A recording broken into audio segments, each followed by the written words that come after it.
கண்டிப்பா memory power நல்லா இருக்கும்ல, மைண்ட் டைவர்ஷன் ஆகாது. தினம் ஒரு பதிகம் அம்மா சொன்ன மாதிரி சொட்டுணை வேதியன்.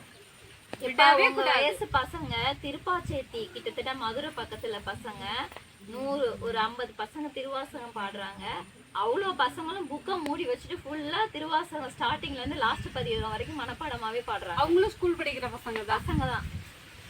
இப்போ நம்ம ஸ்கூல் சப்ஜெக்டோட சேர்த்து இது என்ன செய்யணும், அப்படியே ஃபுல்லா இது ஒரு நாளைக்கு ஒரு பதிகம், வாரத்துக்கு ஒரு நாள். என்னைக்கு முடியுது ரொம்ப டைட்டா நமக்கு படிக்கணும் ஒர்க் இருக்கா அன்னைக்கு நிறைய பேர் மத்த நாள்ல ரீல்ஸ்லாம் பார்த்து டைம் வேஸ்ட் பண்ணுவீங்கல்ல, அது இல்லாம இதுக்குன்னு ஒரு டைம் ஒதுக்கிடுங்க.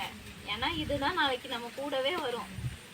எல்லாத்துக்குமே பதிகனால ஜுரம் அடிச்சுன்னா மந்திரமாவது மீது வயிற்று வழியா நம்ம அதிக வீரட்டான குற்றாயினவாறு எல்லாரும் ஸ்டார்டிங்ல கிண்டல் பண்ணாங்க, பட்டை கொட்டை எல்லாம் போட்டு வருதுன்னு கிண்டல் பண்ணாங்க. ஆனா என்னோட அடையாளமே அதுதான். அந்த பட்டை போட்டாம வந்திருக்காங்களான்னு கேட்பாங்க எல்லாருமே. திருநீர் வைக்கலாம் நம்ம கூச்சப்படவே கூடாது. அதோடைய மகிமை எனக்கு ஆரம்பத்துல எல்லாம் அப்ப அம்மா சொன்ன மாதிரி கோவிலுக்கு போவேன், சாமி கும்பிடுவேன், திருநீர் சின்னதா வச்சுப்பேன், அப்படிதான் இருந்தது. என்னைக்கு உழவாரம் அப்படிங்கிற ஒரு விஷயத்த கத்துக்கிட்டு உழவார பணிக்கு அடியார்களோட மிங்கிள் ஆனனோ அன்னையில இருந்து திருநீர் இடுறது, ருத்ராட்சம் கொஞ்சம் காலம் கடந்துதான் நான் போட்டுக்கிட்டேன். அது சுவாமி நமக்கு எப்ப அதை உங்களுக்குலாம் பார்க்கும்போது ரொம்ப மகிழ்ச்சி. எங்க வீட்டுல எல்லாம் அதுக்கெல்லாம் கொஞ்சம் சில தயக்கம் இருந்தது எங்களுக்குள்ளேயே, போடலாமா வேண்டாமா அப்படின்னு. இங்க இந்த கிராமத்துல நான் முதல்ல பார்க்கும்போதேமா குழந்தைங்க எல்லாம் சின்ன சின்ன குழந்தைங்க எல்லாம் அப்பவே கழுத்துல ருத்ராட்சம் கண்டமணியோட எல்லாருக்குமே எல்லாருமே இங்க ருத்ராட்சம், யாருமே ருத்ராட்சம் போடாம இல்லை. அதெல்லாம் பார்க்கும்போது ரொம்ப மகிழ்ச்சி. அப்படியே சுவாமி உங்களுக்கு ஒண்ணுதான் கொடுத்துருக்காரு, ருத்ராட்சத்தை கொடுத்து பாட்டெல்லாம் இங்க பூஜை பண்ண வச்சு. ஒரு ஐயா வராங்க, இங்க வர்றவங்க எல்லாம் யாராவது இந்த ஊர்ல இருக்கிறவங்களா, சுத்தி இருக்கிறவங்களா? எல்லாருமே ஒரு 50-60 கிலோமீட்டர் அப்புறம் சென்னையில இருந்து தான் இங்க வராங்க. அப்ப சுவாமி எங்க இருந்தெல்லாம் கூப்பிட்டு வச்சு உங்களுக்கு சொல்லிக் கொடுக்க வைக்கிறாரு, இங்க பூஜை பண்ண வைக்கிறாரு.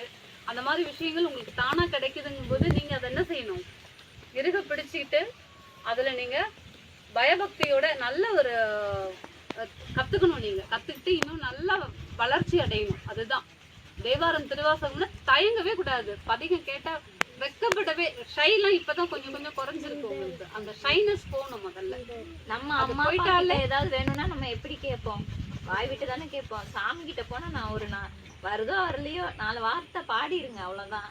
பாடிட்டு வந்துட்டா அவர் நமக்கு என்ன வேணுமோ அவர் செய்வாரு. சரியா? இன்னைக்கு நிறைய விஷயங்கள் அவங்களுடைய அனுபவம்லாம் இதே மாதிரி எங்க அடையார் திருக்கூட்டத்துல ஒரு இன்சிடென்ட் இருக்கு. அதை நான் அடுத்த கிளாஸ்ல சொல்றேன். அம்மாலாம் அவங்க சொல்றாங்க, நீங்க எல்லாம் பெரிய ஆளு, அவங்களுக்கு அவ்வளவு விஷயம் வச்சிருக்காங்க பாருங்க. இன்னும் இவங்கெல்லாம் தான் எப்படி சொல்றது, இவங்க இந்த மாதிரி அடையார்கள் உங்களுக்கு இன்னும் நிறைய கத்துக் கொடுக்கணும், நிறைய சொல்லி கொடுக்கணும். அவங்களுடைய அனுபவங்கள் பிளஸ் மற்ற இடங்கள் பாக்குறாங்க இல்லையா, அந்த நம்பிக்கை சுவாமியை நம்ம பிடிச்சுக்கிட்டோம் அப்படின்னாக்கா எந்த விஷயத்திலயும் அவங்க சொல்லல. அவங்க மீண்டு வந்திருக்கிறதே ஒரு மறுபிறவி. சுவாமி அவங்களை ஒரு மறுபிறவியா கொடுத்திருக்காரு. அப்போ அந்த திருமாகரல் பதிகம் அப்படிங்கிறது அவ்வளவு ஒரு வலிமையான பதிகம். பக்கத்துல காஞ்சிபுரம் பக்கத்துலதான் இருக்கு. எல்லாரும் நல்லா பதிகம் பாடுங்க, நானே உங்களை எல்லாரையும் ஒரு கூட்டு போறேன். போலாம் எல்லாரும். எல்லாமே அவ்வளவு ஒரு சிறப்பான பதிகம். நமக்கு இப்ப தலையாத்திரை போறதுக்கு அம்மா கிடைச்சிட்டாங்க பாருங்க. கிட்டக்க உள்ள கோவில் போலாம். முதல்ல கூட்டிட்டு போறேன். தீண்டா திருமேனி ஸ்தலங்கள்லாம் கூட்டிட்டு போறேன். நான் கூட்டு போறேன். கண்டிப்பா கண்டிப்பா. சரியா? ரொம்ப மகிழ்ச்சி. சிவாய நம்ம ரொம்ப ரொம்ப நன்றி. மகிழ்ச்சிமா, ரொம்ப மகிழ்ச்சி.